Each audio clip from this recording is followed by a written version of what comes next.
Greetings to you all in the precious name of our Lord and Savior Jesus Christ.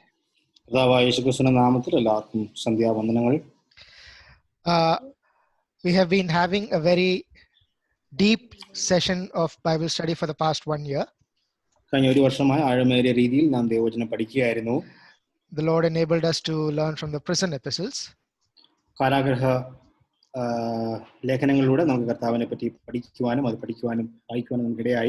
Before that, we could conclude the book of Ecclesiastes. അതിനു മുമ്പായി നമുക്ക് സഭാപ്രസംഗിയുടെ പുസ്തകം പഠിക്കുവാനും അവസാനിപ്പിക്കുവാനും കഴിഞ്ഞു. And when I started studying Ecclesiastes, I thought that was the toughest book. ഞാൻ സഭാപ്രസംഗി പഠിക്കുവാൻ തുടങ്ങിയപ്പോൾ ഞാൻ വിചാരിച്ചു അതായിരിക്കും ഏറ്റവും പഠിക്കുവാൻ കട്ടിയേറിയ പുസ്തകം. But I quickly changed my mind when I started studying Song of Solomon. എന്നാൽ ഉത്തമഗീതം പഠിക്കുവാൻ തുടങ്ങിയപ്പോൾ എൻ്റെ മനസ്സ് ഞാൻ മാറ്റുകയും അതിനേക്കാളും ബുദ്ധിമുട്ടുള്ള വേദഭാഗമാണ് ഉത്തമഗീതം. The Song of Songs has been a very great source of blessing to my personal life. എൻ്റെ വ്യക്തിപരമായ ജീവിതത്തിൽ ഉത്തമഗീതം വളരെ ആശ്വാസപരവും ആത്മീയ വർധനയും വരുത്തിയ പുസ്തകമാണ്. It has been a tremendous blessing to me. അനേകവിധമായ അനുഗ്രഹങ്ങൾ എനിക്ക് ലഭിക്കുവാനിടയായി. And I'm sure the people of God all over the years have had similar experiences from the Songs of Solomon. ഞാൻ വിശ്വസിക്കുന്ന ലോകത്തിലെ പല ഭാഗങ്ങളിലും ദൈവഭക്തന്മാർക്ക് ഈ ഉത്തമഗീതത്തിൽ നിന്ന് ഈ അനുഗ്രഹങ്ങൾ പ്രാപിക്കുവാൻ കഴിഞ്ഞിട്ടുണ്ട്. For the purposes of this study, I will be primarily referring the book What the Bible Teaches by Jim Flanagan. Jim Flanagan എന്ന് പറയുന്ന ദൈവദാസന്റെ വ്യാഖ്യാനത്തിലൂടെയും സഹായത്തോടും കൂടെയാണ് ഈ പുസ്തകം പഠിക്കുവാൻ ഞാൻ ആഗ്രഹിക്കുന്നത്. And also I will be referring the book called Union and Communion by Hudson Taylor. Union and communion എന്ന് പറയുന്ന പുസ്തകത്തിലൂടെ ഹഡ്സൺ ടൈലർ എഴുതിയ പുസ്തകത്തിലൂടെ ആയിരിക്കും ഞാൻ ഈ കാര്യങ്ങൾ പഠിക്കുന്നത്. So whenever we read this book, we find mystified and confused. ഈ പുസ്തകം നാം വായിക്കുമ്പോൾ പല ആവർത്തി നാം കൺഫ്യൂസ്ഡ് ആയി തീരാറുണ്ട്. And probably you feel the same way, or probably it is very clear to you. I don't know. ചിലപ്പോൾ ചിലർക്ക് ഇത് വളരെ ബുദ്ധിമുട്ടേറിയ വ്യാഖ്യാന രീതികളോ അല്ലെങ്കിൽ ചിലപ്പോൾ ഇത് വളരെ ക്ലിയർ ആയിട്ട് ചിലർക്ക് തോന്നുകയും ചെയ്യാം. Before I go forward, let me just I'm going to show a presentation, so I would request all of you to actually keep your screen horizontally so that you can see it clearly.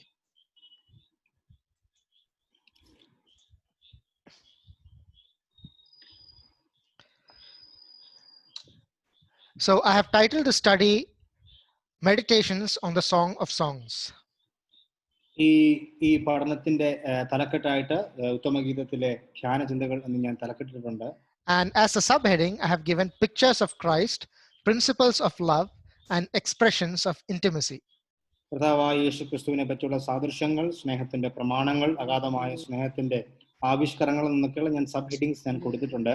And why I came to this sort of subheading, I will explain in the time to come. എന്തുകൊണ്ടാണ് ഈ താഴെ പറയുന്ന തലക്കെട്ടിലേക്ക് ഞാൻ എത്തിയതെന്നുള്ളത് ചില സമയങ്ങൾ കഴിയുമ്പോൾ നമുക്ക് ധ്യാനിക്കാം. So when I started reading the Song of Solomon, ഉത്തമഗീതം ഞാൻ വായിക്കുവാൻ ആരംഭിച്ചപ്പോൾ in my Bible, which I use is the Scofield Study Bible. Scofield Study ബൈബിളിലൂടെയാണ് ഞാനത് വായിക്കുന്നത്. And in the Scofield Study Bible, the first thing, that is the first sentence given as the introduction to that book, is like this.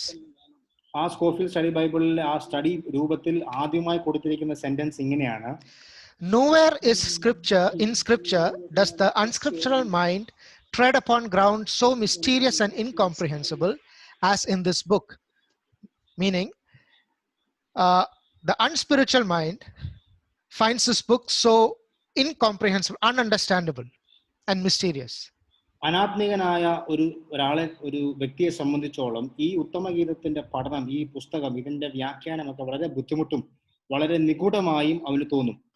And the unspiritual people or the carnal minded people, they create a havoc when they study this book. അതുകൊണ്ട് തന്നെ അനാത്മികരായ വ്യക്തികൾ ഇത് പഠിക്കുകയും ജഡപ്രകാരമായി ഇത് വ്യാഖ്യാനിക്കുകയും ചെയ്യുന്നവർ ഈ പുസ്തകത്തിന്റെ വ്യാഖ്യാനങ്ങൾ അംഗീകരിക്കാൻ കഴിയാത്ത രീതികളിലേക്ക് ഇത് കൊണ്ടുപോവുകയും ചെയ്യും. Whereas saintly men and women throughout the ages have found it a source of pure and exquisite delight. എന്നാൽ ഭക്തന്മാരായ സഹോദരി സഹോദരന്മാരെ സംബന്ധിച്ച് കാലാകാലങ്ങളായി ഈ പുസ്തകം അവരെ തികഞ്ഞ രീതിയിൽ തന്നെ ആനന്ദിപ്പിക്കുകയും സന്തോഷിപ്പിക്കുകയും ഇതിന്റെ പഠനത്തിലൂടെ അവർ അനുഗ്രഹം പ്രാപിക്കുകയും ചെയ്തവരാണ്. In the gist, the meaning of this is that for a carnal mind, this book is totally mystifying. ലളിതമായി പറഞ്ഞാൽ ഒരു ജഡീകനെ സംബന്ധിച്ച്, അനാത്മികനെ സംബന്ധിച്ച് ഈ പുസ്തകം കേവലം ഒരു പുസ്തകം മാത്രമായിട്ട് ഇരിക്കുന്നുള്ളൂ. But for the spiritual minded people, there are a lot of things that they can glean out of this book. എന്നാൽ ആത്മീയരായ ഭക്തന്മാരെ സംബന്ധിച്ച് ഈ പുസ്തകത്തിൽ നിന്ന് അനേകവിധമായ സത്യങ്ങൾ പഠിച്ച് അനുഗ്രഹം പ്രാപിക്കുവാൻ കഴിയും. I want to give one more quotation in the beginning by Hudson Taylor. ഒരു quotation കൂടെ ഞാൻ നിങ്ങളോട് ഓർപ്പിക്കട്ടെ. All scripture is given by inspiration of God and is profitable, and hence no part is or can be neglected without loss. നിരുപാധികമായ എല്ലാ തിരുവെഴുത്തും ദൈവശ്വാസീയമാകയാൽ പ്രയോജനമുള്ളതാകയാൽ ഒരു ഭാഗവും നമുക്ക് തിരസ്കരിക്കുവാൻ കഴിയില്ല. If all scripture is profitable, എല്ലാ തിരുവെഴുത്തും പ്രയോജനമുള്ളതാണെങ്കിൽ there can be some loss in that profit when you neglect something. ആ പ്രയോജനമുള്ളതിൽ നഷ്ടമാകുന്നത് നാം അതിനെ അവഗണിക്കുമ്പോഴാണ്. And therefore I realized that when I neglected this book for so many years in my life, I had a great loss in my Christian life. അതുകൊണ്ട് തന്നെ ഞാൻ മനസ്സിലാക്കി അനേക വർഷങ്ങളായി ഈ പുസ്തകം പഠിക്കാതെ ഞാൻ ഇരുന്നപ്പോൾ എനിക്ക് അതിനോടൊപ്പം നഷ്ടവും ഉണ്ടായി എന്ന് ഞാൻ മനസ്സിലാക്കി. And that is why let us together begin the study of this book. അതുകൊണ്ട് സഭയായി നമുക്ക് ഈ പുസ്തകം പഠിക്കാൻ ആരംഭിക്കാം. Today's session is going to be an introductory session. ഇന്നത്തെ സെക്ഷൻ ഒരു ഇൻട്രോഡക്ടറി സെക്ഷൻ ആണ്. And we have a lot of theory associated with it. അതുകൊണ്ട് തന്നെ പലവിധമായ പ്രിൻസിപ്പിൾസ് നമ്മൾ കാണുന്നുണ്ട്. Generally when we start studying something, we ask a few questions: who, what, why, when. നാം എന്തെങ്കിലും പുസ്തകം പഠിക്കാൻ തുടങ്ങുമ്പോൾ നാം പലപ്പോഴും ചോദിക്കുന്ന ചോദ്യങ്ങളാണ്: ആരാണ് എഴുതിയത്, ആർക്ക് വേണ്ടിയാണ് എഴുതിയത്, എവിടെ വെച്ചാണ് എഴുതിയത്, എപ്പോഴാണ് എഴുതിയത് എന്നുള്ള ചോദ്യങ്ങൾ. So today we are going to look at all those things. അതുകൊണ്ട് ഇന്ന് ആ കാര്യങ്ങളൊക്കെ നാം വളരെ വേഗത്തിൽ കാണുവാൻ പോവുകയാണ്. And in the will of the Lord, next week onwards we will actually start meditating from the text. കർത്താവിന്റെ ഹിതമായാൽ അടുത്ത ആഴ്ച മുതൽ നാം അതിന്റെ വാക്യങ്ങൾ ശകലമായി തന്നെ നമുക്ക് പഠിക്കുവാൻ തുടങ്ങാം. Let us read Song of Solomon, chapter 1 and verse 1. ഉത്തമഗീതം 1-ാം അധ്യായത്തിന്റെ 1-ാം വാക്യം. And it reads like this: the song of songs, which is Solomon's. ശലോമോന്റെ ഉത്തമ ഗീതം. And today we are going to look at 7 things. അതുകൊണ്ട് ഇന്ന് നാം ഇതിലൂടെ 7 കാര്യങ്ങൾ പഠിക്കുവാൻ പോവുകയാണ്. First we are going to look at its authorship. ഒന്നാമതായി ഇതിന്റെ ഗ്രന്ഥകർത്താവിനെ പറ്റി നാം പഠിക്കുവാൻ പോകുന്നു. Then we will look about its difficulties. ഇതിലെ വ്യാഖ്യാനത്തിനുള്ള വൈഷമ്യതകൾ നാം കാണുവാൻ പോകുന്നു.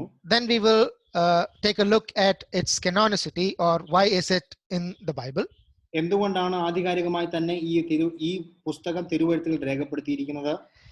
Next we will look at its structure. അടുത്തതായി ഇതിന്റെ ഘടന എങ്ങനെയാണ്.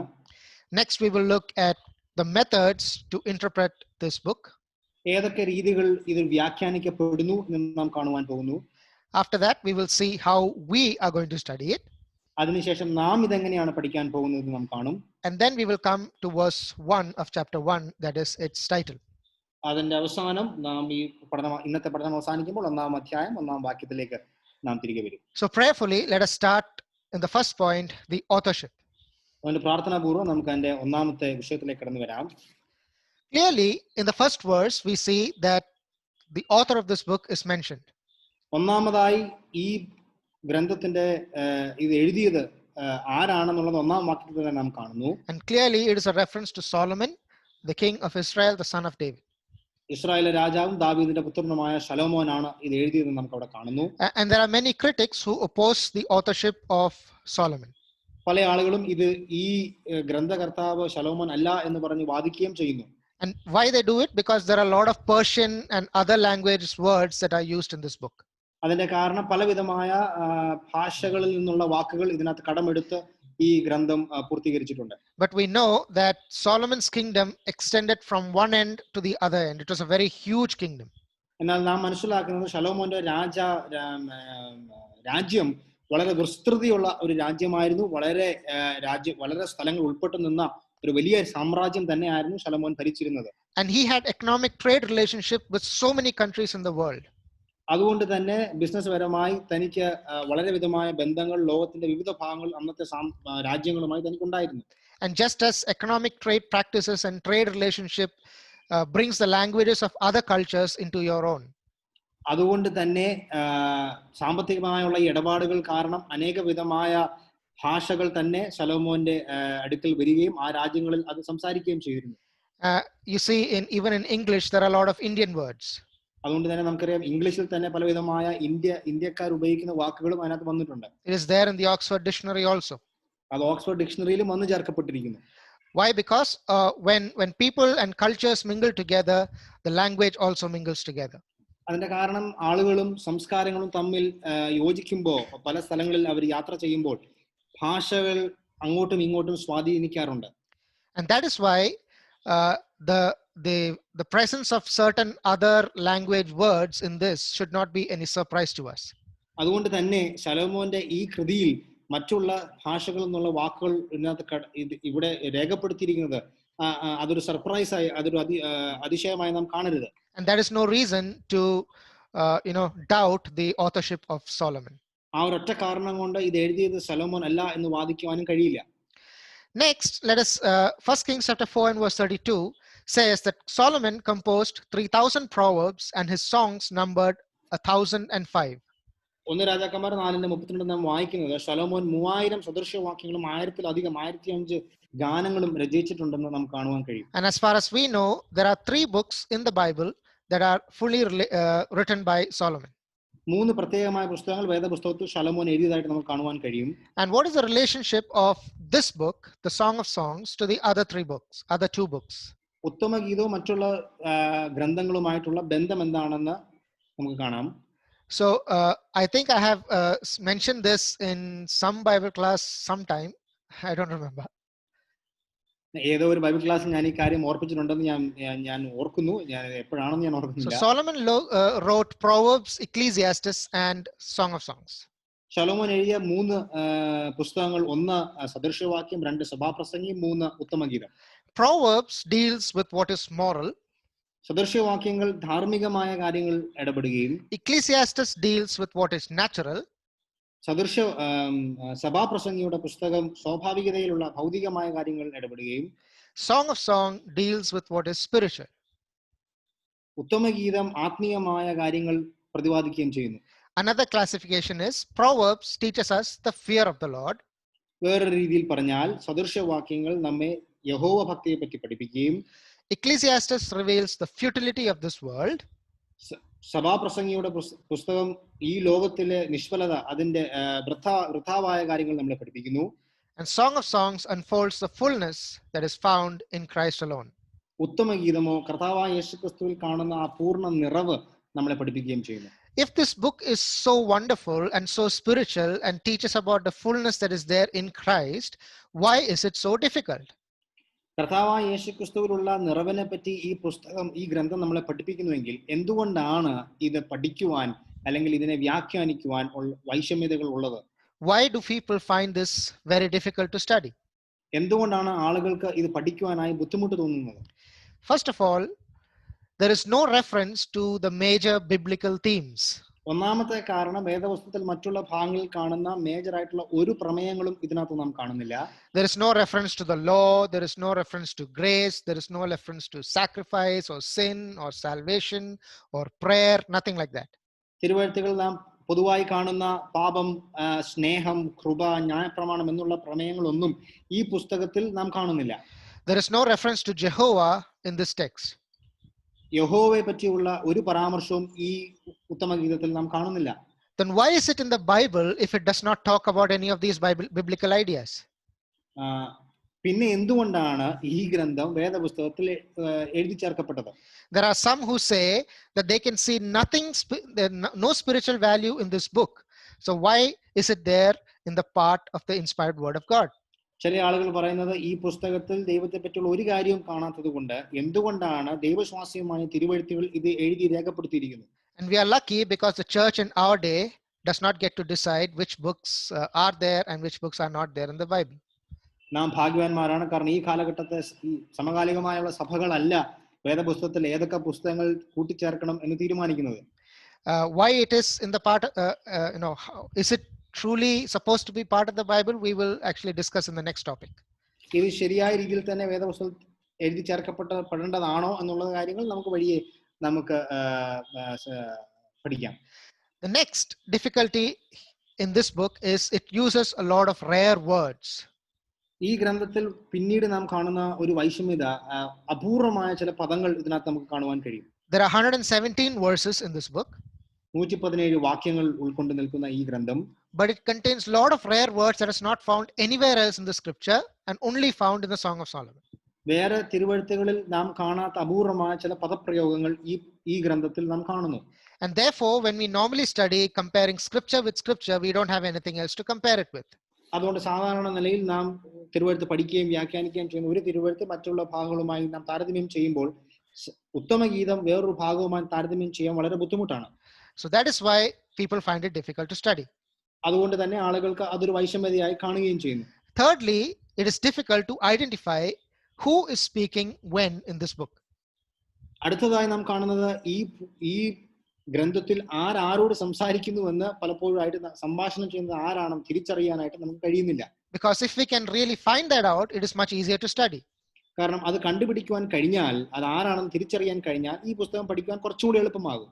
I don't know about the Malayalam Bibles, but many of the English Bibles now they actually write down who is actually speaking in the Song of Solomon. ഈ ദിവസങ്ങളിൽ ഇറങ്ങുന്ന ചില English ബൈബിളുകളിൽ ഇത് ആര് സംസാരിക്കുന്നു എന്നുള്ള രീതിയിൽ പ്രത്യേകമായി not ചെയ്തിട്ടുമുണ്ട്. So we in my Bible there is the beloved is speaking, the Shulamite is speaking, the daughters of Jerusalem are speaking. There is different sections for that. എന്റെ വേദപുസ്തകത്തിൽ പല ഭാഗങ്ങളിലായിട്ട് എരിശിലേം പുത്രിമാർ സംസാരിക്കുന്നു, ശൂലേം കാത്തി സംസാരിക്കുന്നു, പ്രിയ സംസാരിക്കുന്നു എന്നൊക്കെ രീതിയിൽ നമുക്ക് അവിടെ കാണുവാൻ കഴിയും. So that is actually an added aid to study this book. അങ്ങനെയുള്ള പദപ്രയോഗങ്ങൾ ഈ പുസ്തകം പഠിക്കുവാനായിട്ട് പണ്ഡിതന്മാർ എഴുതി ചേർത്ത ചില ഭാഗങ്ങളാണ്. So now let's come to the fact, why should this book be part of the Bible? എന്തുകൊണ്ടാണ് ഈ ഗ്രന്ഥം വേദപുസ്തകത്തിന്റെ ഒരു ഭാഗം ആയി തീരേണ്ടത് എന്നുള്ള കാരണം നമുക്ക് നോക്കാം.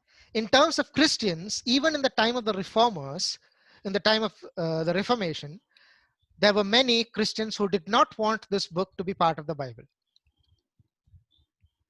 നവീകരണ കാലത്ത് അനേക വിധമായ പണ്ഡിതന്മാർ ഈ പുസ്തകം വേദപുസ്തകത്തിൽ ചേർക്കണ്ട എന്ന അഭിപ്രായപ്പെട്ടവർ ഉണ്ടായിരുന്നു. And the big reason for that is the influence of Saint Augustine. അതിന്റെ ഒരു വലിയ കാരണം ഓഗസ്റ്റിൻ എന്ന് പറഞ്ഞ സെയിന്റിന്റെ സ്വാധീനതയായിരുന്നു. Luther, for example, was an Augustinian monk. നമുക്കറിയാം മാർട്ടിൻ ലൂതർ സെയിന്റ് അഗസ്റ്റിനെ ഫോളോ ചെയ്യുന്ന ഒരു മോങ്ക് ആയിരുന്നു. He studied Augustine before he studied the Bible. വേദപുസ്തകം പഠിക്കുന്നതിന് മുൻപ് മാർട്ടിൻ ലൂതർ ആദ്യം പഠിച്ചിരുന്നത് Saint ഓഗസ്റ്റിനെ പറ്റിയായിരുന്നു. John Calvin, whom we read so much about, he studied in an Augustinian seminary. John Calvin നാം പലപ്പോഴായി പരാമർശിക്കുന്ന ആള് സെന്റ് അഗസ്റ്റിന്റെ സ്കൂളുകളിലാണ് പഠിച്ചത്. The Institutes of Christian Religion, written by John Calvin, which actually quotes Augustine as much as it quotes the Bible. John Calvin എഴുതിയ institutes of ക്രിസ്ത്യാനിറ്റിയിൽ വേദപുസ്തകത്തിൽ നിന്നുള്ള പദപ്രയോഗങ്ങൾ ഉപയോഗിച്ചതിന് അതേ തുല്യതയിൽ തന്നെ ഓഗസ്റ്റിന്റെ പ്രസ്താവനകളും താൻ രേഖപ്പെടുത്തിയിട്ടുണ്ട്. And Augustine, we know, was a father of Catholicism. നമുക്കറിയാം ഓഗസ്റ്റിൻ ആണ് കത്തോലിക്ക വിശ്വാസത്തിന്റെ പിതാവായി കാണുവാൻ കഴിയുന്നത്. And before his conversion, it is said that he led a grossly immoral life. താൻ വിശ്വാസത്തിലേക്ക് വരുന്നതിന് മുൻപ് വളരെ ധാർമ്മികത ഇല്ലാത്ത ഒരു ജീവിതം നയിച്ച വ്യക്തിത്വമായിരുന്നു. And after his conversion, he actually recognized the power of that of the flesh, the power of lust that is so great, so that he started emphasizing celibacy.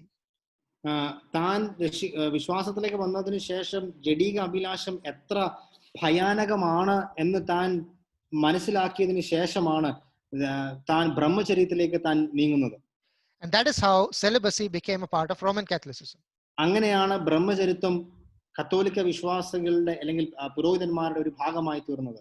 And therefore, when it comes to this book that exalts marriage and speaks of marital love and genuine romance, he could not handle it. And therefore, he had a very profound influence of saying that this book should not be part of the Bible.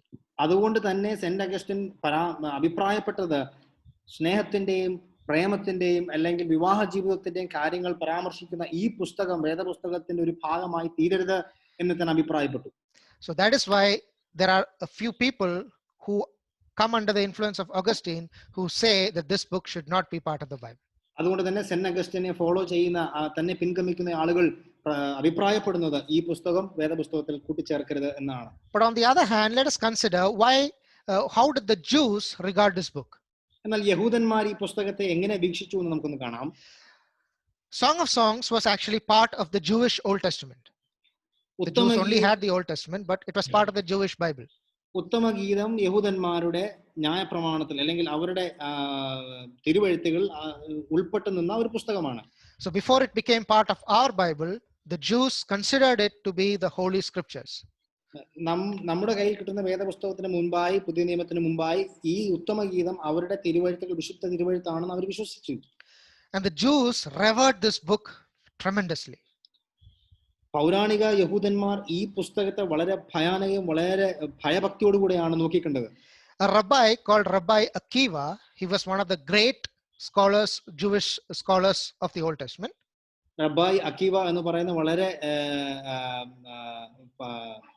വളരെ ഭക്തനായ ഒരു യഹൂദൻ താൻ ഇങ്ങനെയാണ് അഭിപ്രായപ്പെട്ടത്. He says the entire history of the world from its beginning to this very day does not outshine that day when this book was given to Israel. താൻ പറയുന്നത് ലോകത്തിലെ ഏറ്റവും പ്രധാനപ്പെട്ട അന്നത്തെ കാലത്ത് ലോകത്തിലെ ഏറ്റവും പ്രധാനപ്പെട്ട ദിവസം തന്നെ സംബന്ധിച്ച ഈ ഉത്തമഗീതം യഹൂദന്മാർക്ക് ദൈവം നൽകുമ്പോൾ ആണ്. And he said all the scriptures are indeed holy, but the Song of Songs is the holy of holies. താൻ പറഞ്ഞു എല്ലാ തിരുവെഴുത്തും വിശുദ്ധമായ തിരുവെഴുത്തുകളാണ്, എന്നാൽ ഉത്തമഗീതം അതിവിശുദ്ധമായ ഒരു ഗ്രന്ഥമാണ്. It was so holy that the Orthodox Jews did not allow people younger than 30 years whom they considered as immature to even read this book. പുരാതനമായ യഹൂദന്മാർ ഈ പുസ്തകത്തെ വളരെ ഭയഭക്തിയോട് കണ്ടതുകൊണ്ട് 30 വയസ്സിന് താഴെയുള്ള ആളുകൾക്ക് ഇത് വായിക്കുവാനോ ഇത് പഠിക്കുവാനുള്ള അവസരങ്ങൾ അവർ കൊടുത്തിരുന്നില്ല. കാരണം 30 വയസ്സിന് താഴെയുള്ളവർ പക്വതയില്ലാത്ത ഒരു പ്രായമെന്ന് അവർ കരുതിയിരുന്നു. And the Jews read it during the feast of the Passover on the 8th day of the week. അതുകൊണ്ട് പസഹയുടെ ആ ഉത്സവത്തിൽ അവർ ഇത് വായിക്കുമായിരുന്നു. ആഴ്ചയുടെ 8ാം ദിവസം അവർ ഇത് വായിക്കുമായിരുന്നു. And that 8th day coincides with the day of resurrection for us. നമ്മളെ സംബന്ധിച്ച 8ാമത്തെ ദിവസമാണ് ഉയർത്തെഴുന്നേൽപ്പിന്റെ ദിവസമായി കണക്കാക്കപ്പെടുന്നത്. And for that song to be used in worship shows that in the mind of the Jews it was not just a piece of literature, it was not just a poem, but it was much more than that. ഒരു യഹൂദനെ സംബന്ധിച്ച ആരാധനയുടെ വേളയിൽ ഇത് ഉപയോഗിക്കുക എന്നുള്ളത് കേവലം ഒരു കാവ്യമായിട്ടോ ഒരു ഗ്രന്ഥകൃതിയായിട്ടോ അല്ല അവർ ഇതിനെ കൺസിഡർ ചെയ്തത്. വളരെ പ്രാധാന്യം അർഹിക്കുന്ന ദൈവത്തിന്റെ തിരുവെഴുത്തായിട്ട് തന്നെ അവർ അതിനെ പരിഗണിക്കുകയുണ്ടായി. So the Jews considered it to be the word of God. അതുകൊണ്ട് പൗരാണിക യഹൂദന്മാർ ഇതിനെ വേദപുസ്തകത്തിന്റെ ഒരു ഭാഗമായി തന്നെ കണക്കാക്കപ്പെട്ടു. Not just all the Jews, but the Lord Jesus himself approved the entire Old Testament. എന്നാൽ പൗരാണിക യഹൂദന്മാർ മാത്രമല്ല, കർത്താവായ യേശുക്രിസ്തു തന്നെ മുഴുവൻ പഴയ നിയമവും ദൈവവിശ്വാസ്യമായ തിരുവെഴുത്താണെന്ന് കർത്താവ് അംഗീകരിക്കുകയും പഠിപ്പിക്കുകയും ചെയ്തു. When the Lord Jesus was on this earth, the books of the Old Testament was all that he had as the inspired scriptures. ഭൂമിയിലുള്ള കർത്താവിന്റെ ജീവിതത്തിൽ കർത്താവ് വളരെ പ്രാവശ്യം ഉപയോഗിച്ചിരുന്നത് പഴയ നിയമത്തിൽ നിന്നുള്ള പഠനങ്ങളാണ്. And that was the Bible of that time. That's all that was there. അന്നത്തെ കാലത്തെ പഴയ നിയമം എന്ന് പറയുന്ന ഈ പുസ്തകങ്ങൾ മാത്രമേ അന്ന് വേദപുസ്തകമായി കണക്കാക്കപ്പെട്ടിട്ടുള്ളൂ. And it is the same thing that we have even today. അതേ 39 പുസ്തകങ്ങളിലെ പഴയ നിയമ പുസ്തകങ്ങളാണ് ഇന്നും നമ്മുടെ വേദപുസ്തകത്തിൽ ഉള്ളത്. And looking at that, the Lord Jesus said in John 10:35, the scripture cannot be broken. അതുകൊണ്ടാണ് യോഹന്നാന്റെ സുവിശേഷം 10:35 വാക്യത്തിൽ കർത്താവ് പറഞ്ഞു, തിരുവെഴുത്തുകളെ വിഭജിക്കുവാൻ കഴിയില്ല. Therefore, the Lord Jesus himself placed the stamp of approval on the Old Testament, which contained the Song of Solomon. നമ്മുടെ കർത്താവായ യേശുക്രിസ്തു തന്നെ ആധികാരികമായി പഴയ നിയമത്തിലെ എല്ലാ പുസ്തകങ്ങളും ദൈവശ്വാസ്യമാണെന്ന് ഉറപ്പിക്കുകയും ചെയ്തു. Thirdly, there are a lot of figures, and mind the word figures, it is not quotation or direct references, from the Song of Solomon that is used in the New Testament.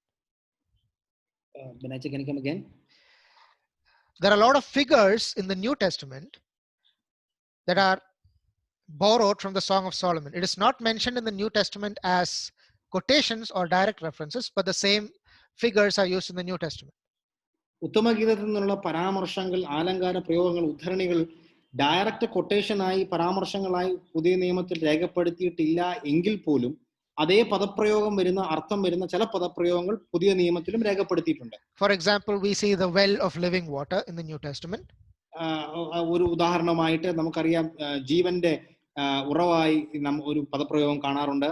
We see the concept of the spotless bride in the New Testament. കളങ്കമറ്റ മണവാട്ടി എന്ന് പറഞ്ഞ പദപ്രയോഗം നാം പുതിയ നിയമത്തിൽ കാണാറുണ്ട്. We see the concept of unquenchable love in 1 Corinthians in the New Testament. നമുക്കറിയാം, അടച്ചു തീർക്കുവാൻ കഴിയാത്ത അല്ലെങ്കിൽ ശമിപ്പിക്കുവാൻ കഴിയാത്ത സ്നേഹം പുതിയ നിയമത്തിൽ നാം കാണുന്നുണ്ട്. We see the concept of love as strong as death in the New Testament. നമുക്കറിയാം, മരണത്തെ പോലെ തന്നെ വളരെ സ്ട്രെങ്ത് ഉള്ള, ശക്തിയുള്ള ഒരു ഘടകമാണ് സ്നേഹമെന്ന് നാം പുതിയ നിയമത്തിൽ കാണാറുണ്ട്. So all these are the same type of language that is used in the Song of Solomon and in the New Testament. അതുകൊണ്ട് തന്നെ ഉത്തമഗീതത്തിൽ ഉപയോഗിച്ചിരിക്കുന്ന അനേകവിധമായ ഉദ്ധരണികൾ പുതിയ നിയമത്തിലും പല ഭാഗങ്ങളിലായി ഡയറക്റ്റ് കൊട്ടേഷൻ അല്ലാതെ ഉപയോഗിച്ചിട്ടുണ്ട്. So what I'm trying to say is, in spite of what many people think, there is ample evidence that this book is part of the inspired word of God. അതുകൊണ്ട് തന്നെ പല ആളുകൾ അഭിപ്രായപ്പെടുന്നത് പോലെയല്ല, ഈ പുസ്തകം യഥാർത്ഥ രീതിയിൽ വേദപുസ്തകത്തിന്റെ ഒരു ഭാഗവും ദൈവശ്വാസ്യവുമാണെന്നുള്ളത് നമുക്ക് ഈ കാരണങ്ങൾ കൊണ്ട് മനസ്സിലാക്കുവാൻ കഴിയും. Next, let us look at the structure of this book. അടുത്തതായി നമുക്ക് ഇതിന്റെ ഘടന കാണുവാൻ കഴിയും. When I mean the structure, I mean what is the literary form of this book. അതിന്റെ അർത്ഥം, ഇതിന്റെ സ്ട്രക്ചർ അല്ലെങ്കിൽ ഘടന എന്ന് പറഞ്ഞാൽ ഇതിന്റെ ഈ ഗ്രന്ഥത്തിന്റെ രീതി, ലിറ്റററി ഫോം എന്താണെന്ന് നമുക്ക് പഠിക്കുവാൻ കഴിയും. So one most important thing to note is that Song of Songs is not a single poem, but it is a collection of short poems. നമുക്കറിയാം, ഉത്തമഗീതം ഒറ്റ കാവ്യമായിട്ടല്ല ഇത് രൂപപ്പെടുത്തിയിരിക്കുന്നത്. അനേക വിധമായ ചെറു കവിതകളുടെ ഒരു ശേഖരണമാണ് ഉത്തമഗീതം. And these short pieces of poem, they are called idylls. ഇഡിൽ എന്ന് പറയുന്ന പദപ്രയോഗത്തിലാണ് ഈ ചെറു കാവ്യങ്ങളായി രേഖപ്പെടുത്തിയിരിക്കുന്നത്. So Song of Songs is a collection of idylls. അതുകൊണ്ട് ഉത്തമഗീതം ഇഡിൽ എന്ന് പറയുന്ന ചെറു കവിതകളുടെ ഒരു ശേഖരണമാണ്. Why is that so important? ഇത് മനസ്സിലാക്കുന്നതിൽ എന്താണ് ഇത്ര പ്രാധാന്യം? Because the interpretation of this book actually depends on understanding that. കാരണം ഈ പുസ്തകം വ്യാഖ്യാനിക്കുന്നത് ഈ അടിസ്ഥാനത്തിലാണ്. If you consider this whole Song of Songs to be one dramatic poem, നാടക രൂപത്തിലുള്ള ഒരു കവിതയാണ് എന്ന് നാം ഈ ഉത്തമഗീതത്തെ വീക്ഷിച്ചാൽ, then it would mean that the whole story from the beginning to the end is sequential. അതിന്റെ അർത്ഥം ഈ കഥ ആദ്യത്തെ അധ്യായം മുതൽ അവസാനത്തെ അധ്യായം വരെ ഒരു സീക്വൻസിൽ തന്നെ നടന്നു പോകുന്നു എന്ന് നമുക്ക് കാണുവാൻ കഴിയും. And therefore this forces us to start splitting up this book in so many ways to make sense of it. അതുകൊണ്ട് തന്നെ ഈ പുസ്തകത്തിന്റെ ക്രമങ്ങൾ പല രീതിയിലായി നമുക്ക് പഠിക്കേണ്ടതായിട്ടുണ്ട്. So we will end up in cutting here, cutting there to actually make sense of the story of this book. അങ്ങനെ പഠിക്കേണ്ടി വന്നു കഴിഞ്ഞാൽ ഈ പുസ്തകത്തിന്റെ പല ഭാഗങ്ങൾ നാം മുറിച്ചെടുത്ത് അടർത്തിയെടുത്ത് ഒരു കംപ്ലീറ്റ് സീക്വൻസ്, ഒരു കംപ്ലീറ്റ് ഫ്ലോ ആയിട്ട് പഠിക്കേണ്ടി വരും. Because we have to come up with some fanciful story to try to explain what is there in the book. കാരണം അങ്ങനെ നാം പഠിക്കുവാൻ തുടങ്ങിയാൽ ഏതെങ്കിലും രീതിയിലുള്ള കഥകൾ അല്ലെങ്കിൽ ആലങ്കാരികമായ കാര്യങ്ങൾ കൊണ്ടുവന്നാൽ മാത്രമേ ഈ ഗ്രന്ഥം വ്യാഖ്യാനിക്കാൻ കഴിയുള്ളൂ. But on the other hand, if we see it as a collection of short poems with each poem being complete in itself, എന്നാൽ അതിനേക്കാൾ ഉപരിയായി ഈ ഉത്തമഗീതത്തിലെ കാവ്യങ്ങൾ ചെറു കാവ്യങ്ങളായിട്ട് തന്നെ നാം ഓരോ കാവ്യമായി പഠിച്ചു കഴിഞ്ഞാൽ, then we don't need to restrict it in chronological order. അങ്ങനെ പഠിച്ചു കഴിഞ്ഞാൽ കാലപരമായി നമുക്കത് പഠിക്കേണ്ട ആവശ്യമില്ല. Therefore each of the sections is full in itself. അതുകൊണ്ട് എല്ലാ ഭാഗങ്ങളും അതിൽ തന്നെ പൂർണ്ണമായി നിലകൊള്ളുന്നു. For example, the book opens in 1 verse 2, starting with the wedding day of Solomon. ഉദാഹരണമായി 1-ാം അധ്യായത്തിൽ ശലോമോന്റെ വിവാഹ ദിവസത്തെ കൊണ്ടാണ് ഇത് ആരംഭിക്കുന്നത്. And then somewhere else it goes back to the time when Solomon and the Shulamite were courting each other in the vineyards. എന്നാൽ കുറച്ച് കഴിയുമ്പോൾ വിവാഹത്തിന് മുമ്പ് ശലോമോനും ശൂലേംകാരത്തിയും മുന്തിരിത്തോട്ടത്തിൽ അവർ സംസാരിക്കുന്ന സംവാദങ്ങൾ നമുക്ക് കാണുവാൻ കഴിയും. And then later it actually goes to Solomon going away from the Shulamite, and she is missing him and dreaming about him. അതിനുശേഷം ശലോമോൻ ശൂലേംകാരത്തിയെ വിട്ടുമാറുകയും ശൂലേംകാരത്തി തന്നെ പറ്റിയുള്ള സ്വപ്നങ്ങൾ കാണുകയും ചെയ്യുന്ന വേറൊരു കവിത നമുക്ക് കാണുവാൻ കഴിയും. So the thing is, many things that come later in the book of Solomon actually took place before the first chapter.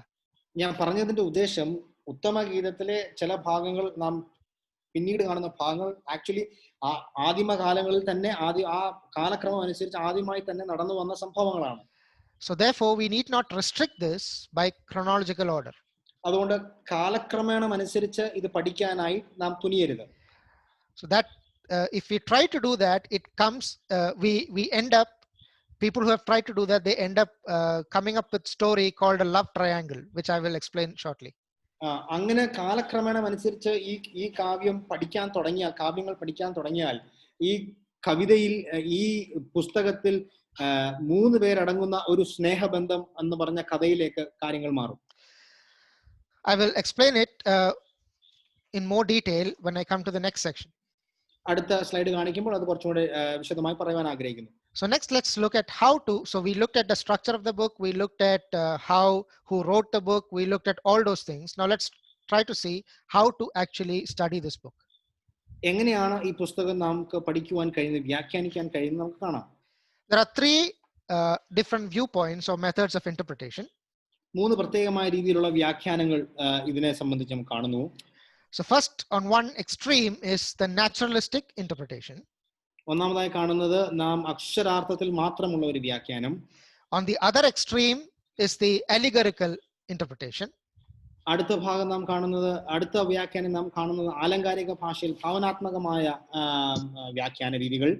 And in the middle of this is the typical interpretation. രണ്ടിന്റെയും മധ്യത്തിൽ പൊരുൾ അല്ലെങ്കിൽ സാദൃശ്യപരമായ വ്യാഖ്യാന രീതികൾ നമുക്ക് കാണുവാൻ കഴിയും. So what are these 3 methods of study? എന്താണ് ഈ 3 വ്യാഖ്യാനങ്ങളുടെയും പഠന രീതികൾ? So first we will look at the naturalistic one that is there on the left of your screen. ഒന്നാമതായി നമുക്ക് അക്ഷരാർത്ഥത്തിൽ മാത്രമുള്ള വ്യാഖ്യാനങ്ങൾ നോക്കാം. Then we will look at the other extreme that is on the right of your screen, that is allegorical. അതിനുശേഷം ആലങ്കാരികമായി ഉള്ള വ്യാഖ്യാനം നമുക്ക് നോക്കാം. And then we will look at the typical interpretation. അതിനുശേഷം സാദൃശ്യപരമായുള്ള വ്യാഖ്യാന രീതി നമുക്ക് നോക്കാം. Which is the interpretation that we will be following. നാം തുടരാൻ ആഗ്രഹിക്കുന്നത് ഈ ടൈപ്പിക്കൽ അല്ലെങ്കിൽ പൊരുൾ അല്ലെങ്കിൽ സാദൃശ്യപരമായ വ്യാഖ്യാന രീതിയാണ്. The naturalistic interpretation says like this. അക്ഷരാർത്ഥത്തിലുള്ള വ്യാഖ്യാനം ഇങ്ങനെയാണ് പറയുന്നത്. That Song of Solomon is simply a collection of erotic songs that is put together on the ground of literary merit, and it is intended only to talk of human love. There is no other meaning, there is no spiritual meaning, nothing, only literary merit.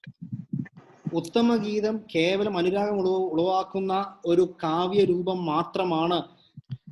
ഇതൊരു ഗ്രന്ഥം ആ എഴുതിയ രീതിയിൽ തന്നെ പഠിക്കുകയും ഇത് മനുഷ്യരുടെ സ്നേഹത്തെ പറ്റി മാത്രം പ്രതിപാദിക്കുകയും ചെയ്യുന്നു എന്ന് ഈ വ്യാഖ്യാന രീതി പഠിപ്പിക്കുന്നു. It teaches that it is only meant to be a glorification of wedded love. അതിന്റെ അർത്ഥം സ്നേഹബന്ധത്തിന്റെ മഹത്വീകരണം മാത്രമാണ് ഇതിന്റെ മുഖ്യ വിഷയം എന്ന് അവർ പഠിപ്പിക്കുന്നു. And some people go even so far to say that it is the Christian version of the Kama Sutra. ചില ആളുകൾ നമുക്കറിയാം കാമസൂത്ര എന്ന് പറഞ്ഞ പുസ്തകത്തിന്റെ ക്രിസ്ത്യൻ വേർഷൻ ആണ് ഇത് എന്ന് അവർ പഠിപ്പിക്കുകയും ചെയ്യുന്നു. In other words, it is a Christian sex manual. എന്ന് വെച്ചാൽ ക്രിസ്തീയ അനുരാഗമുള്ള അല്ലെങ്കിൽ അങ്ങനെയുള്ള ഒരു പഠന രീതിയാണെന്ന് പലരും അനുമാനിക്കുന്നു. And one commentary by Joseph C. Dillow, he wrote a book. He is from Dallas Theological Seminary. He wrote a book called Solomon on Sex, and it is basically sort of a pornographic magazine. DL sorry പേര് കിട്ടില്ല, Joseph Dillo.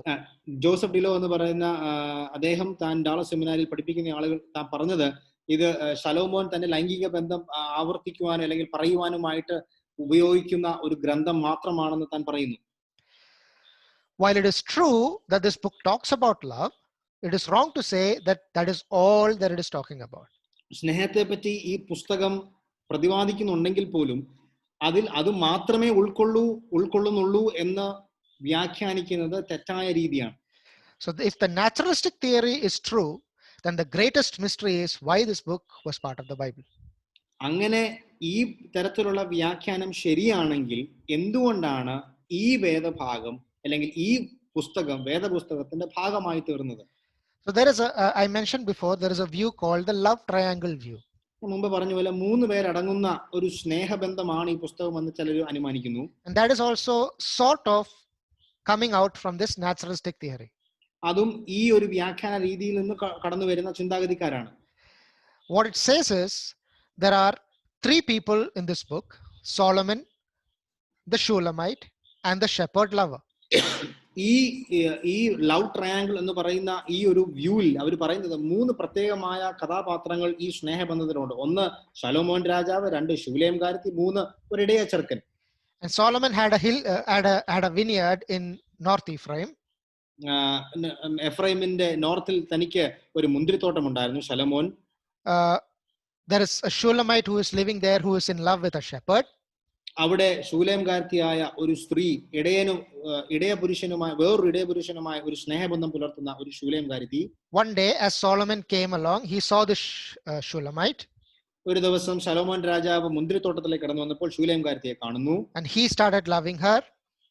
ശലോമോൻ അദ്ദേഹത്തെ ആ സ്ത്രീയെ സ്നേഹിക്കുന്നു. Solomon tries to win her over. ശലോമോൻ ആ ശൂലേംകാരത്തിയുടെ സ്നേഹത്തെ പിടിച്ചു വാങ്ങുവാൻ ശ്രമിക്കുന്നു. But he is unsuccessful. എന്നാൽ തനിക്ക് അതിന് കഴിയുന്നില്ല. At last he forcefully takes her to the palace. അതിനുശേഷം താൻ വളരെ ബലം പ്രയോഗിച്ച് തന്നെ ഈ ശൂലേംകാരത്തിയെ തന്റെ കൊട്ടാരത്തിലേക്ക് കൂട്ടിക്കൊണ്ടുവരുന്നു. By and by the king understands that the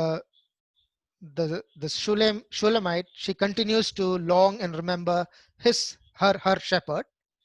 കൊട്ടാരത്തിൽ വന്നപ്പോൾ പോലും ശലോമോന് മനസ്സിലായി ശൂലേംകാരത്തി ശൂലേംകാരത്തി സ്നേഹിക്കുന്ന ഇടയപുരുഷനുമായി താൻ ഇപ്പോഴും തന്റെ ആഗ്രഹവും തന്റെ സ്നേഹവും ഇടയപുരുഷനുമായിട്ടാണെന്ന് താൻ തിരിച്ചറിയുന്നു. And eventually King Solomon sets her free. അതിനുശേഷം ശലോമോൻ രാജാവ് തന്നെ ഇടയപുരുഷനുമായി പോകുവാൻ അനുവദിക്കുന്നു. And she went back to the one that she loved. അതിനുശേഷം താൻ ആരെ സ്നേഹിച്ചോ ശൂലേംകാരത്തി ആ ഇടയപുരുഷനുമായി കടന്നു വരുന്നു എന്ന് നമുക്ക് കാണുവാൻ കഴിയും. You have to create such a story to actually explain each of the verses in this book. ഈ അക്ഷരാർത്ഥത്തിലുള്ള വ്യാഖ്യാന രീതിയിലേക്ക് നാം കടന്നുപോയാൽ ഇങ്ങനെയുള്ള ഒരു കഥ ഈ പുസ്തകം വ്യാഖ്യാനിക്കപ്പെടുവാൻ ആവശ്യമായി തീരുന്നു എന്നുള്ളതാണ് ഇതിന്റെ ഭയാനകത. And not just the naturalistic interpretation, also the one that I told you just before this. If you look at it as a dramatic single poem. ഇത് ഈ തരത്തിലുള്ള വ്യാഖ്യാനം മാത്രമല്ല, ഒറ്റ നാടക കാവ്യമായി കണക്കാക്കിയാൽ പോലും ഇങ്ങനെയുള്ള ഒരു കഥ ഇല്ലെങ്കിൽ ഇതിന് ഒരു പൂർണ്ണ രൂപം വ്യാഖ്യാനിച്ചെടുക്കുവാൻ കഴിയുന്നില്ല ഇങ്ങനെയുള്ള വ്യാഖ്യാന രീതികളിൽ. Because that is how this book is structured. കാരണം അങ്ങനെയാണ് ഈ പുസ്തകത്തിന്റെ ഘടന വരുന്നത്. And this view was actually introduced about 100 years ago by Henrik Ewald, who was known as the father of higher criticism. Henrique എന്ന് പറഞ്ഞ ഒരു വ്യക്തി 100 വർഷത്തിന് മുമ്പ് കൊണ്ടുവന്ന ഒരു പ്രത്യേക തരത്തിലുള്ള ഒരു വീക്ഷണമായിരുന്നത്. But the sad thing is this view has gained popularity in recent years. എന്നാൽ കഴിഞ്ഞ കുറെ കാലഘട്ടങ്ങളിലായി ഈ വ്യക്തി പറയുന്ന ഇതുപോലെയുള്ള വ്യാഖ്യാന രീതികൾക്ക് കുറച്ചും കൂടെ പോപ്പുലാരിറ്റി, കുറച്ചും കൂടെ സ്വാധീനത ലഭിച്ചു എന്ന് നമുക്ക് കാണുവാൻ കഴിയും. And very well known Bible teachers that I personally respect and love so much, they have also followed this love triangle view. ഞാൻ സ്നേഹിക്കുകയും ആദരിക്കുകയും ചെയ്ത ചില ദേവദാസന്മാർ പോലും ഈ ലവ് ട്രയാങ്കിൾ അല്ലെങ്കിൽ 3 പേർ അടങ്ങുന്ന ഒരു സ്നേഹ കഥയാണ് ഇതെന്ന് വിശ്വസിക്കുകയും ചെയ്യുന്നു. Among those are William MacDonald, John Phillips, Bullinger, A.G. Clark. All of them follow this love triangle view. Gulinger, A G Clarke, William MacDonald എന്ന് പറഞ്ഞ ദേവദാസന്മാർ ഈ ലവ് ട്രയാങ്കിൾ അല്ലെങ്കിൽ 3 പേരടങ്ങുന്ന സ്നേഹബന്ധം ഇതിനകത്ത് ഉൾക്കൊള്ളുന്നു എന്ന് അവർ വിശ്വസിക്കുന്നു. I hope everybody is not getting bored. Okay, why do we reject this view? Why is this view wrong? എന്തുകൊണ്ടാണ് ഈ വ്യാഖ്യാന രീതി തെറ്റായി നാം കണക്കാക്കുകയും തിരസ്കരിക്കുകയും ചെയ്യുന്നത്?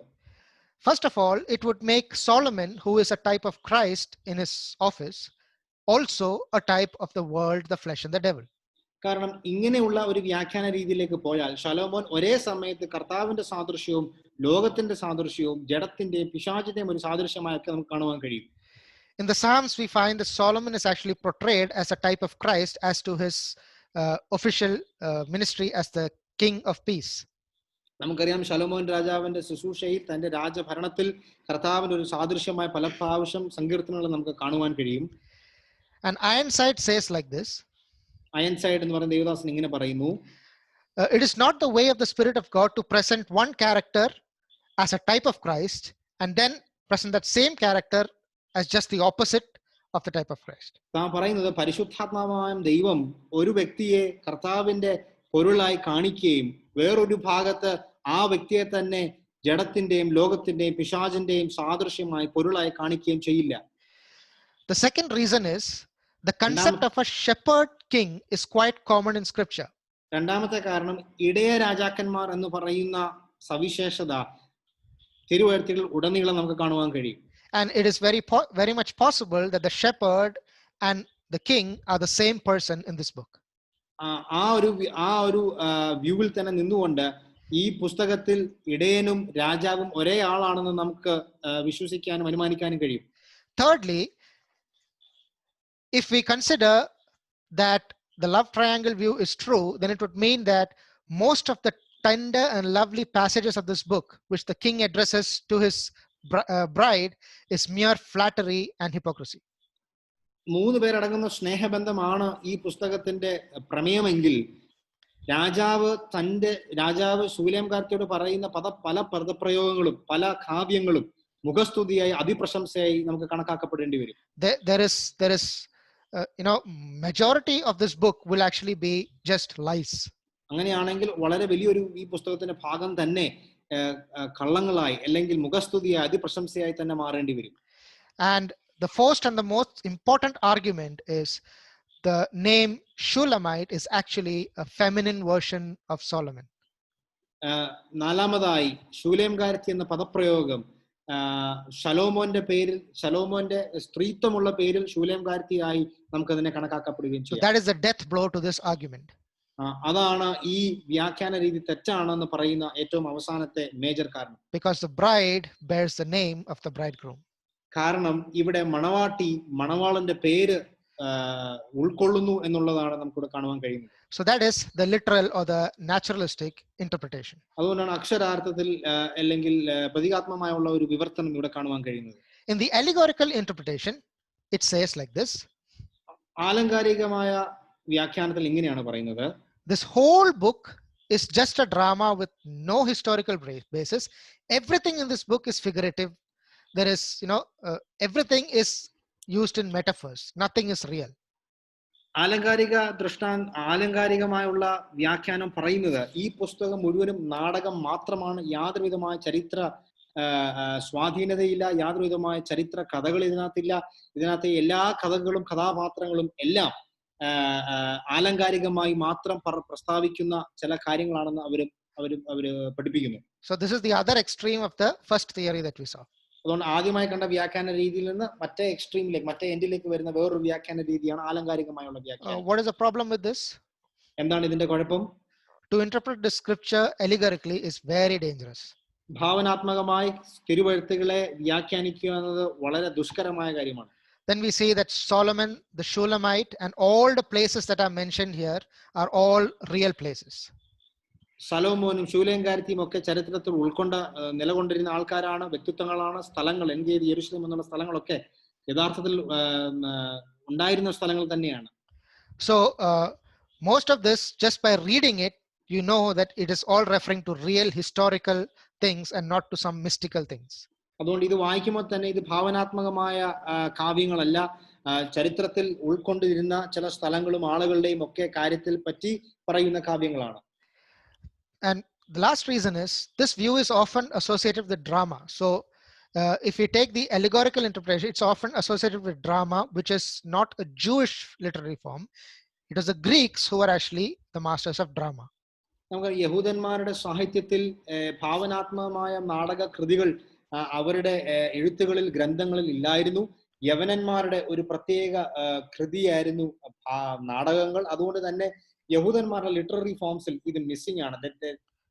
ഭാവനാത്മകമായ നാടക കൃതികൾ അവർക്കില്ലായിരുന്നു. So this brings us to something between the two extremes. ഈ രണ്ട് എക്സ്ട്രീമുകൾ എൻഡിനെ പറ്റിയുള്ള വ്യാഖ്യാനങ്ങളുടെ മധ്യേ നിൽക്കുന്ന വ്യാഖ്യാന രീതി. It's a typical interpretation. ഇത് പൊരുളായി അല്ലെങ്കിൽ സാദൃശ്യപരമായ ഒരു വ്യാഖ്യാനം. So this acknowledges that there is a true person called Solomon, the true person called a Shulamite. Everything that happened in the Song of Solomon is real historical stuff. It acknowledges that. അതുകൊണ്ട് ഉത്തമഗീതത്തിൽ നടന്ന എല്ലാ കാര്യങ്ങളും ഈ വ്യാഖ്യാന രീതി ചരിത്രത്തിൽ നടന്നതാണ്, ചരിത്രത്തിൽ അവര് ജീവിച്ചിരുന്നവരാണെന്ന് ഈ വ്യാഖ്യാന രീതി പഠിപ്പിക്കുന്നു. And at the same time, just like the rest of the Bible, it also has spiritual significance. അതുകൊണ്ട് തന്നെ തിരുവചനത്തിലുള്ള മറ്റുള്ള ഭാഗങ്ങളെ പോലെ തന്നെ ഇതിനൊരു ആത്മീയ പ്രാധാന്യമുണ്ട് എന്ന് പഠിപ്പിക്കുകയും ചെയ്യുന്നു. And in this view, Solomon is both the shepherd and the king. ഈ വ്യാഖ്യാന രീതിയിൽ ശലോമോൻ ഒരേ സമയത്ത് ഇടയനും രാജാവുമാണ്. And the early brethren writers, they all have this position. നമ്മുടെ ബ്രദറുകാരുടെ ഇടയിലുള്ള മുമ്പിലുള്ള പഴയ എഴുത്തുകാരെല്ലാം ഈ ഒരു വ്യാഖ്യാന രീതി അവർ തുടർന്നുകൊണ്ടിരുന്നു. I'm talking of Andrew Miller, J.N. Darby, Ironside, Hudson Taylor, etc. Hudson Taylor, J N. Darby, Andrew Miller എന്നുള്ള ദേവദാസന്മാർ ഈ ഒരു വ്യാഖ്യാന രീതി അവർ അംഗീകരിച്ചിരുന്നു. It represents the love between Jehovah and a faithful remnant of Israel. യഹോവയെ വിശ്വസ്തമായ ഒരു ശേഷിപ്പിനെ തമ്മിലുള്ള സ്നേഹബന്ധം ഇത് കാണിക്കുന്നു. And if it only represents, in this view, if it only represents the love between Jehovah and Israel, where do we put ourselves into it? യഹോവയും ശേഷിപ്പായ ഇസ്രായേലും തമ്മിലുള്ള സ്നേഹബന്ധം മാത്രമാണെങ്കിൽ നമുക്കും ഈ പുസ്തകവും തമ്മിലുള്ള ബന്ധം എന്താണ്? We believe very strongly that there is no reference to the church in the Old Testament. നമുക്കറിയാം പഴയ നിയമത്തിൽ സഭയോടുള്ള ബന്ധത്തിലുള്ള യാതൊരു പരാമർശങ്ങളും ഇല്ല. Therefore, how can we apply this to us? അതുകൊണ്ട് ഈ ഗ്രന്ഥം നമ്മുടെ ജീവിതത്തിലേക്ക് എങ്ങനെ ആപ്ലിക്കബിൾ ആയി പ്രാവർത്തികമാക്കി തീർക്കുവാൻ കഴിയും? Whichever way you look at it, the bridegroom in the song is the Messiah.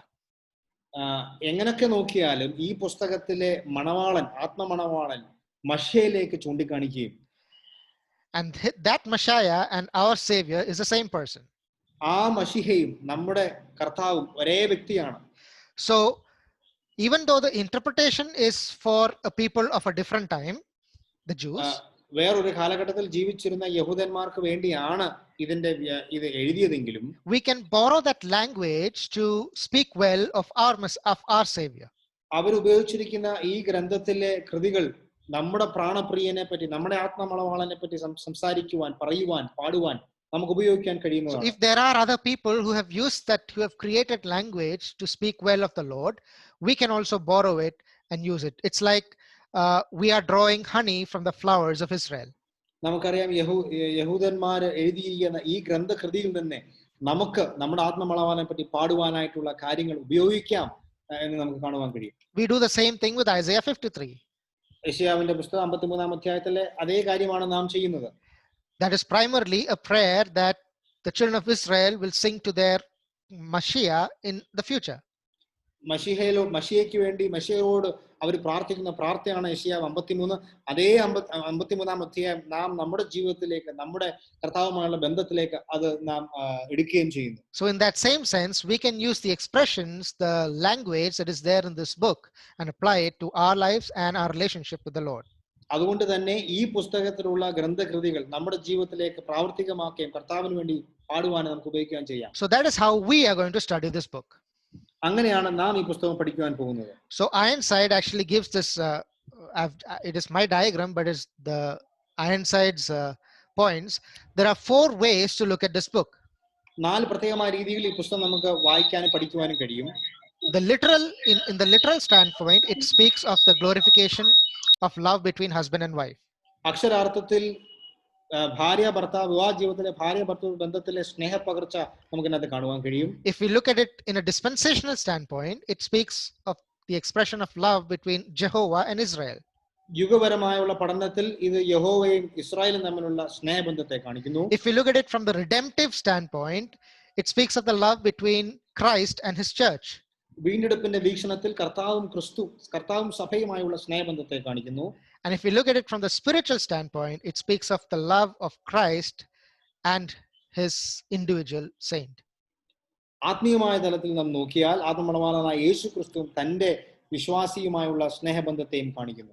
And we are going to actually study the last one. നാം ഇപ്പോൾ അവസാനം കാണുന്ന ആ സ്പിരിച്വൽ ആത്മീയമായ തലത്തിൽ നാം ഈ പുസ്തകം പഠിക്കുവാൻ പോവുകയാണ്. We are not actually going to go verse by verse every single verse of this book. ഈ ഗ്രന്ഥത്തിലെ എല്ലാ വ്യക്തിപരമായ വാക്യങ്ങളിലൂടെ അല്ല നാം പഠിക്കാൻ പോകുന്നത്. We will find and pick out expressions of love, pictures of Christ in this book. We will pick out principles of love from this book that we can apply to us, and we will pick out expressions of intimacy from this book that we can apply to us. കർത്താവായ യേശു ക്രിസ്തുവിനെ പറ്റിയുള്ള സാദൃശ്യങ്ങൾ, സ്നേഹത്തിന്റെ പ്രമാണങ്ങൾ, അകമഴിഞ്ഞ അഗാധമായ സ്നേഹബന്ധത്തിന്റെ ആവിഷ്കരണങ്ങളൊക്കെ നമുക്ക് ഇതിൽ നിന്ന് പഠിക്കുവാൻ കഴിയും. So when we are saved, we are brought into union with Christ. നാം രക്ഷിക്കപ്പെടുമ്പോൾ കർത്താവുമായുള്ള ഐക്യതയിലേക്ക് നമ്മളെ കൊണ്ടുവരുന്നു. But then every single day we need to enjoy communion with Christ. എന്നാൽ എല്ലാ ദിവസവും കർത്താവുമായി ആ കൂട്ടായ്മ, ആ അകമഴിഞ്ഞ ബന്ധം ആസ്വദിക്കുവാൻ ദൈവം നമ്മളെ കുറിച്ച് ആഗ്രഹിക്കുന്നു. Our union with Christ is settled once and for all. കർത്താവുമായുള്ള ഐക്യത, കർത്താവുമായുള്ള ബന്ധം ഒരിക്കലായി എന്നേക്കുമായി കർത്താവ് ചെയ്തു തന്നിരിക്കുന്നു. But our communion is very fluctuating. എന്നാൽ കർത്താവുമായുള്ള നമ്മുടെ അകമഴിഞ്ഞ ബന്ധം അത് പല രീതികളിൽ നാം പുലർത്തുന്നവരാണ്. Sometimes we are very intimate and very close, but sometimes we drift far away. ചില സമയങ്ങളിൽ നാം കർത്താവുമായി വളരെ അകമഴിഞ്ഞ ബന്ധം നാം പുലർത്താറുണ്ട്. ചില സമയങ്ങളിൽ കർത്താവിൽ നിന്ന് വളരെ ദൂരവേ നാം ബന്ധം പുലർത്താറുണ്ട്. And so in this book we will find the infinite love of the bridegroom and the growth of the bride toward that love. ഈ പുസ്തകത്തിൽ അതുകൊണ്ട് തന്നെ ഈ പുസ്തകത്തിലൂടെ മണവാളന്റെ അന്തമില്ലാത്ത സ്നേഹവും അഗാധമായ സ്നേഹവും മണവാട്ടി തന്റെ പ്രാണപ്രിയനുമായുള്ള സ്നേഹത്തിന്റെ വളർച്ചയും കാണുവാൻ കഴിയും. So that is what we are going to look in our study. അങ്ങനെയാണ് നാം ഈ പഠനം മുൻപോട്ട് കൊണ്ടുപോകാൻ ആഗ്രഹിക്കുന്നത്. We are going to try and work in fixing our communion with Christ.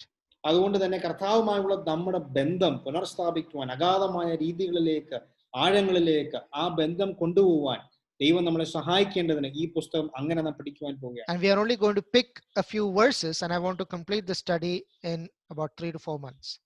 അതുകൊണ്ട് തന്നെ ഈ പുസ്തകത്തിൽ ചില വാക്യങ്ങൾ മാത്രം എടുത്ത് 3-4 മാസം കൊണ്ട് തന്നെ ഈ പുസ്തകത്തിന്റെ പഠനം പൂർത്തീകരിക്കാൻ ആഗ്രഹിക്കുന്നു. And that is why I titled the meditations from the Song of Songs. അതുകൊണ്ടാണ് ഉത്തമഗീതത്തിൽ ധ്യാനം എന്ന രീതിയിൽ ഞാൻ ഇതിന് തലക്കെട്ട് നൽകിയിരിക്കുന്നത്. So let's look at verse 1, the Song of Songs.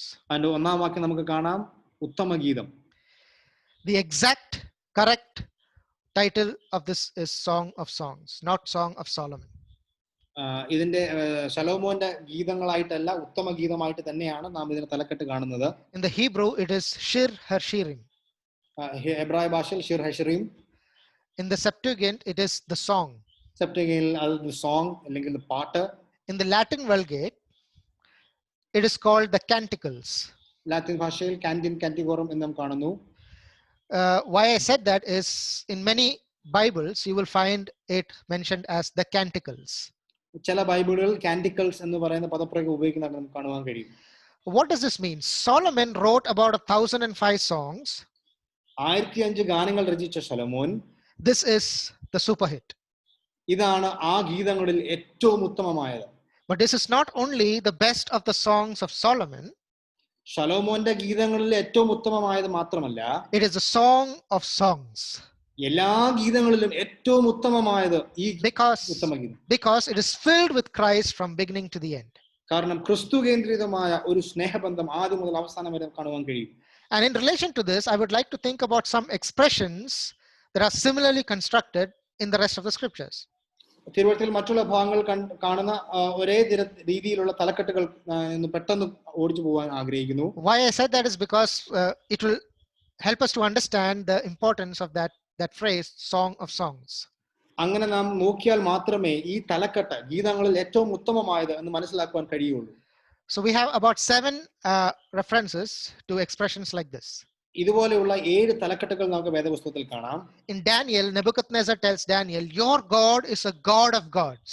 Nebuchadnezzar ദാനിയേലിനോട് ദാനിയേൽ പ്രവചനത്തിൽ നാം കാണുന്നു, നിന്റെ ദൈവം ദേവാദി ദൈവമാണ്. In 2 Chronicles 2 and verse 6, Solomon at the dedication of the temple is praying, "O God, the heaven of heavens cannot contain you."